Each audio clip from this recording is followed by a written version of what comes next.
আসসালামু আলাইকুম, স্বাগতম জানাচ্ছি বিবিসি নিউজ আন্তর্জাতিক সংবাদে। শুরুতেই সংবাদ শিরোনাম, এরপর বিস্তারিত।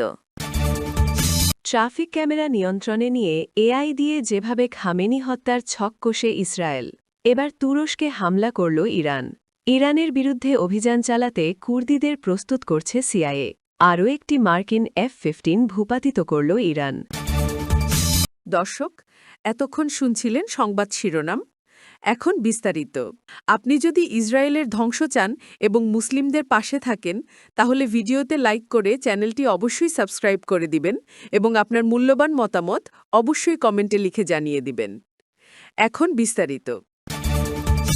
ট্রাফিক ক্যামেরা নিয়ন্ত্রণে নিয়ে এআই দিয়ে যেভাবে খামেনি হত্যার ছক কষে ইসরায়েল, দীর্ঘদিনের সূক্ষ্ম পরিকল্পনা এবং কৃত্রিম বুদ্ধিমত্তা ব্যবহার করে ইরানের সর্বোচ্চ নেতা আয়াতুল্লাহ আলী খামেনিকে হত্যা করেছে ইসরায়েল ও যুক্তরাষ্ট্র।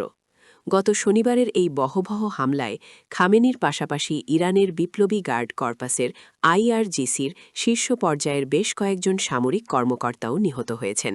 এই অভিযানের নাম দেয়া হয়েছে অপারেশন এপিক সিউরি। এই অভিযানের মাধ্যমে ইরান ও ইসরায়েলের দীর্ঘদিনের ছায়াযুদ্ধ এখন একটি পূর্ণাঙ্গ ও বহবহ আঞ্চলিক সংঘাতের রূপ নিল বলে মনে করছেন আন্তর্জাতিক বিশ্লেষকেরা। ইসরায়েলি গোয়েন্দা কর্মকর্তাদের বরাত দিয়ে সিএনএনের প্রতিবেদনে বলা হয়েছে, তেহরানের রাজপথের ট্রাফিক ক্যামেরাগুলো কয়েক বছর আগেই হ্যাক করেছিল ইসরায়েল। এই ক্যামেরাগুলোর মাধ্যমে তারা শহরের প্রতিটি অলিগলি ম্যাপ করা, গুরুত্বপূর্ণ ব্যক্তিদের চলাচলের ধরন পর্যবেক্ষণ এবং রাজধানী তেহরানের ভেতরে কী ঘটছে তার একটি নিখুঁত চিত্র তৈরি করতে সক্ষম হয়। ফিনান্সিয়াল টাইমসের এক প্রতিবেদনে প্রথম প্রকাশিত এই বিশেষ ব্যবস্থাটি মূলত একটি বিশাল ডেটা প্রসেসিং সিস্টেম। ইসরায়েলি সূত্র মতে এটি একটি এআই চালিত টার্গেট প্রোডাকশন মেশিন।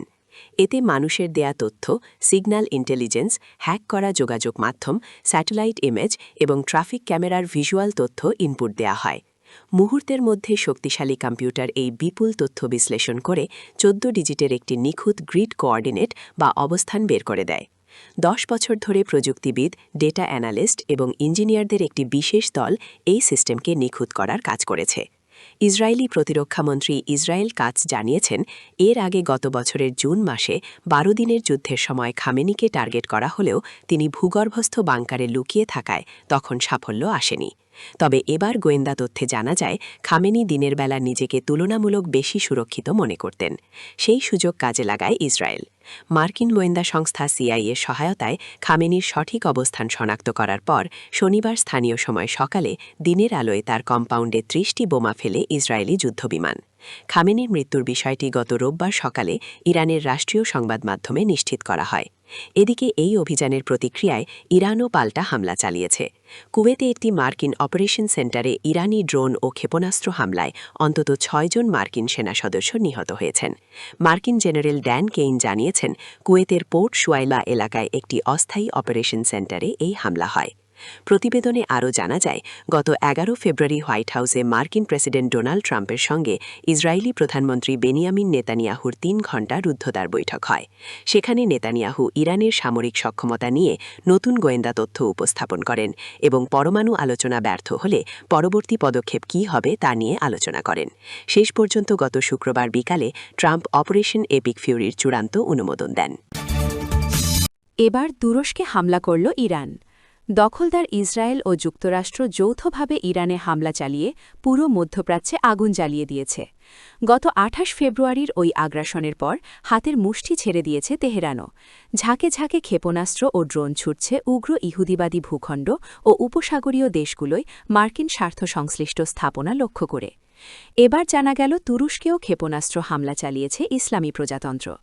তুরস্কে সরাসরি মার্কিন সামরিক ঘাঁটি নেই, তবে দেশটিতে পশ্চিমা সামরিক জোট ন্যাটোর ঘাঁটি আছে। আঙ্কারা নিজেও এই জোটের সদস্য। এ কারণে সেখানে ন্যাটোর ঘাঁটিসহ বিভিন্ন স্থাপনা আছে এবং সেগুলো যৌথভাবে ব্যবহার করা হয়। ইরানের বিরুদ্ধে অভিযান চালাতে কুর্দিদের প্রস্তুত করছে সিআইএ। ইরানের ভেতরে সম্ভাব্য অস্থিরতা উস্কে দিতে কুর্দি সশস্ত্র গোষ্ঠীগুলোকে ব্যবহার করার পরিকল্পনা নিয়ে কাজ করছে যুক্তরাষ্ট্রের গোয়েন্দা সংস্থা সিআইএ। এই পরিকল্পনার বিষয়ে অবগত একাধিক সূত্রের বরাতে এ তথ্য জানিয়েছে মার্কিন সংবাদমাধ্যম সিএনএন। প্রতিবেদনে বলা হয়েছে প্রেসিডেন্ট ডোনাল্ড ট্রাম্প প্রশাসন ইরানের বিরোধী গোষ্ঠী এবং ইরাকের কুর্দি নেতাদের সঙ্গে সামরিক সহায়তা নিয়ে সক্রিয় আলোচনা চালাচ্ছে। ইরান ইরাক সীমান্তে সক্রিয় ইরানি কুর্দি সশস্ত্র গোষ্ঠীগুলোর হাজার হাজার যোদ্ধা রয়েছে, যারা মূলত ইরাকের কুর্দিস্তান অঞ্চলে অবস্থান করে। এবার যুদ্ধ শুরু হওয়ার পর এসব গোষ্ঠীর কয়েকটি প্রকাশ্যে বিবৃতি দিয়ে আসন্ন সামরিক পদক্ষেপের ইঙ্গিত দিয়েছে এবং ইরানের সেনাদের পালিয়ে যাওয়ার আহ্বান জানিয়েছে। ইরানের Islamic Revolutionary Guard Corps IRGC ইতোমধ্যে কুর্দি গোষ্ঠীগুলোর ওপর হামলা চালাচ্ছে। মঙ্গলবার তারা জানায় ডজন ডজন ড্রোন দিয়ে কুর্দি বাহিনীকে লক্ষ্য করে হামলা করা হয়েছে। মঙ্গলবারই প্রেসিডেন্ট ট্রাম্প ইরানি কুর্দিস্তানের ডেমোক্রেটিক পার্টি কেডিপিআই এর নেতা মুস্তাফা হিজরির সঙ্গে কথা বলেছেন বলে জানিয়েছেন এক জ্যেষ্ঠ কুর্দি কর্মকর্তা। কেডিপিআই ছিল আইআরজিসির হামলার লক্ষ্য হওয়া গোষ্ঠীগুলোর একটি।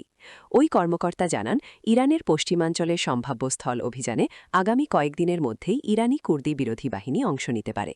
তিনি বলেন, আমরা বিশ্বাস করি এখন আমাদের বড় সুযোগ এসেছে। তিনি আরও বলেন, এসব মিলিশিয়া যুক্তরাষ্ট্র ও ইসরায়েলের সমর্থন পাওয়ার আশা করছে।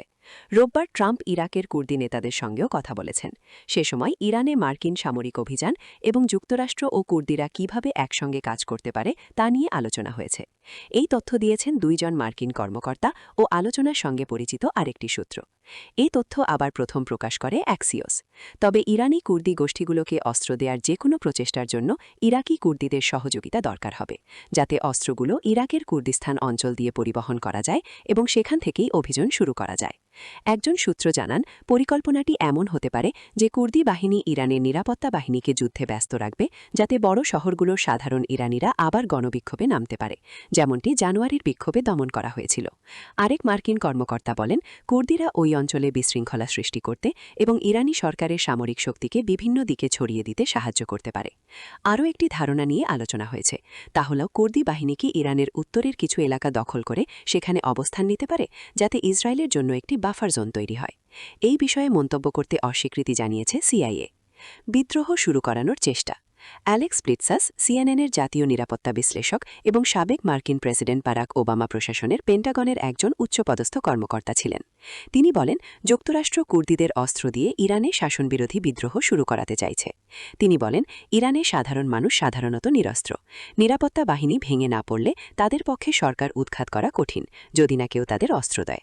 তার মতে, যুক্তরাষ্ট্র আশা করছে এটি ইরানের ভেতরে আরও মানুষকে বিদ্রোহে উৎসাহিত করবে। অন্যদিকে সাবেক মার্কিন কূটনীতিক জেন গাফিতো প্রেসিডেন্ট জো বাইডেন প্রশাসনে মধ্যপ্রাচ্য বিষয়ক একজন জ্যেষ্ঠ কর্মকর্তা ছিলেন। তিনি এই পরিকল্পনা নিয়ে উদ্বেগ প্রকাশ করেন। তিনি বলেন, আমরা ইতোমধ্যেই সীমান্তের দুই পাশেই অস্থির নিরাপত্তা পরিস্থিতির মুখে আছি। এই পদক্ষেপ ইরাকের সার্বভৌমত্ব ক্ষতিগ্রস্ত করতে পারে এবং এমন সশস্ত্র গোষ্ঠীগুলোকে শক্তিশালী করতে পারে যাদের কোনো জবাবদিহিতা নেই। সীমান্তে ইসরায়েলি হামলা। সূত্রগুলোর একটি জানিয়েছে, সাম্প্রতিক দিনগুলোতে ইসরায়েলি সেনাবাহিনী ইরান ইরাক সীমান্তের কাছে ইরানের সামরিক ও পুলিশ ঘাঁটিতে হামলা চালাচ্ছে। এর একটি উদ্দেশ্য হল উত্তর পশ্চিম ইরানে কুর্দি বাহিনী প্রবেশের সম্ভাব্য পথ তৈরি করা। একজন ইসরায়েলি সূত্র বলেছে, এই ধরনের হামলা আগামী দিনগুলোতে আরও বাড়তে পারে। তবে সূত্রগুলো বলছে, যদি কুর্দি বাহিনীকে দিয়ে ইরানের সরকারকে দুর্বল করার চেষ্টা করা হয়, তাহলে যুক্তরাষ্ট্র ও ইসরায়েলকে ব্যাপক সহায়তা দিতে হবে। মার্কিন গোয়েন্দা মূল্যায়ন অনুযায়ী বর্তমানে ইরানি কুর্দিদের একা সরকার বিরোধী সফল বিদ্রোহ সংগঠিত করার মতো শক্তি বা প্রভাব নেই। এছাড়া ইরানি কুর্দি রাজনৈতিক দলগুলো ট্রাম্প প্রশাসনের কাছ থেকে রাজনৈতিক নিশ্চয়তা চাইছে। তারপরই তারা পুরোপুরি বিদ্রোহী যোগ দিতে রাজি হতে পারে। কুর্দি গোষ্ঠীগুলোর আভ্যন্তরীণ বিভাজন। কুর্দি বিরোধী গোষ্ঠীগুলোর মধ্যে দীর্ঘদিনের মতবিরোধ, ভিন্ন মতাদর্শ ও প্রতিদ্বন্দ্বী স্বার্থ রয়েছে। ট্রাম্প প্রশাসনের কিছু কর্মকর্তাও উদ্বেগ প্রকাশ করেছেন যে এই বিভাজন যুক্তরাষ্ট্র ও কুর্দিদের সহযোগিতাকে জটিল করে তুলতে পারে। এক কর্মকর্তা বলেন, এটা এত সহজ নয় যে আমেরিকা কোনো প্রক্সি বাহিনীকে বলে দিল আর তারা আমেরিকার হয়ে যুদ্ধ করবে। তাদের নিজেদের স্বার্থও আছে। কুর্দিদের সঙ্গে যুক্তরাষ্ট্রের দীর্ঘ সম্পর্ক। কুর্দিরা একটি জাতিগত সংখ্যালঘু গোষ্ঠী, যাদের নিজস্ব কোনো স্বাধীন রাষ্ট্র নেই। বর্তমানে বিশ্বে আনুমানিক 25 থেকে 30 মিলিয়ন কুর্দি রয়েছেন। তারা মূলত তুরস্ক, ইরাক, ইরান, সিরিয়া এবং আর্মেনিয়া জুড়ে বিস্তৃত একটি অঞ্চলে বাস করে। বেশিরভাগ কুর্দি সুন্নি মুসলিম, তবে তাদের সংস্কৃতি, সামাজিক রীতি, ধর্মীয় বিশ্বাস ও ভাষাগত উপভাষা অনেক বৈচিত্র্যময়। অনেক ট্রাম্প প্রশাসনের কর্মকর্তা ব্যক্তিগতভাবে সতর্ক করেছেন যে কুর্দিরা অতীতে যুক্তরাষ্ট্রের সঙ্গে কাজ করার সময় বারবার নিজেদের পরিত্যক্ত মনে করেছেন। ব্লিটসাস বলেন, যদি বিদ্রোহ ব্যর্থ হয় এবং যুক্তরাষ্ট্র সরে যায়, তাহলে আবার কুর্দিদের পরিত্যাগ করার অভিযোগ উঠবে। ট্রাম্পের সাবেক প্রতিরক্ষামন্ত্রী জিম ম্যাটিস প্রথম মেয়াদে ট্রাম্প সিরিয়া থেকে মার্কিন সেনা প্রত্যাহারের সিদ্ধান্ত নেয়ার পর পদত্যাগ করেছিলেন। তিনি মনে করেছিলেন এতে সিরিয়ায় যুক্তরাষ্ট্রের কুর্দি মিত্রদের পরিত্যাগ করা হচ্ছে। সিআইএ ও কুর্দিদের পুরনো সম্পর্ক। সিআইএ দীর্ঘদিন ধরে ইরাক যুদ্ধের সময় থেকে ইরাকি কুর্দি গোষ্ঠীগুলোর সঙ্গে কাজ করেছে। বর্তমানে ইরাকের কুর্দিস্তান অঞ্চলে ইরান সীমান্তের কাছে সিআইএর একটি ঘাঁটি রয়েছে বলে জানিয়েছেন দুইজন সূত্র। এছাড়া এরবিল শহরে যুক্তরাষ্ট্রের একটি কনসুলেট রয়েছে, সেখানে আইসিস বিরোধী অভিযানের অংশ হিসেবে মার্কিন ও মিত্রবাহিনী সেনারা অবস্থান করছে। কিছু কুর্দি আশা করেছিল যে যুক্তরাষ্ট্রের সঙ্গে কাজ করার বিনিময়ে ইরাকের আধা স্বায়ত্তশাসিত কুর্দিস্তান অঞ্চল একদিন স্বাধীনতা পাবে, কিন্তু তা কখনো বাস্তবিত হয়নি। যুক্তরাষ্ট্র সাম্প্রতিক বছরগুলোতেও ইরাক ও সিরিয়ায় আইসিসির বিরুদ্ধে অভিযানে কুর্দি বাহিনীর ওপর ব্যাপকভাবে নির্ভর করেছে। এর মধ্যে ছিল সিরিয়ার উত্তরাঞ্চলে আইসিস বন্দীদের অস্থায়ী কারাগার পাহারা দেওয়ার দায়িত্ব। তবে এবছর যুক্তরাষ্ট্র সমর্থিত নতুন সিরিয়ান সরকার দ্রুত সামরিক অভিযান চালিয়ে দেশের উত্তরাঞ্চলে নিয়ন্ত্রণ নিতে শুরু করে। এই অভিযানে আইসিসির বিরুদ্ধে লড়াইয়ের পাশাপাশি কুর্দি নেতৃত্বাধীন সিরিয়ান ডেমোক্রেটিক ফোর্সেসকে সেখান থেকে সরিয়ে দেওয়া হয়।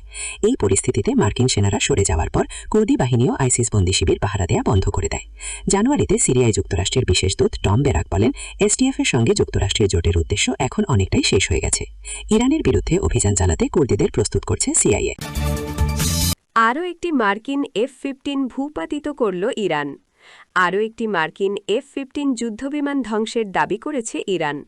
বুধবার ৪ মার্চ দেশটির আধা সরকারি বার্তা সংস্থা তাসনিম নিউজের এক প্রতিবেদনে জানানো হয়, ইরানি সেনাবাহিনীর বিমান প্রতিরক্ষা ইউনিট যুদ্ধবিমানটিকে গুলি করে ভূপাতিত করেছে।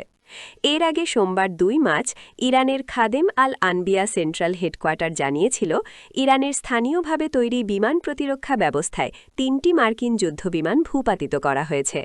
এরপর থেকেই সামাজিক যোগাযোগ মাধ্যম ও বিভিন্ন সংবাদ মাধ্যমের লক্ষ্যবস্তুতে পরিণত হওয়া মার্কিন যুদ্ধবিমান ও পাইলটদের নির্বাসন ইজেকশন সম্পর্কিত নানা ছবি প্রকাশিত হচ্ছে। সোমবার ২ মার্চ সকালেও ইরানের সশস্ত্র বাহিনী এক চমৎকার অভিযানে ইরান কুয়েট সীমান্ত অঞ্চলের আকাশে একটি মার্কিন F-15 যুদ্ধবিমান গুলি করে নামায়। কুয়েতের প্রতিরক্ষা মন্ত্রণালয়ও এই ঘটনার সত্যতা নিশ্চিত করেছে। ঘটনার পরপরই যুদ্ধবিমানটির পতন ও কুয়েতের ভূখণ্ডে বিধ্বস্ত হওয়ার দৃশ্য সম্বলিত ছবি ও ভিডিও সামাজিক যোগাযোগ মাধ্যম সহ বহু সংবাদ মাধ্যমে প্রকাশিত হয়েছে।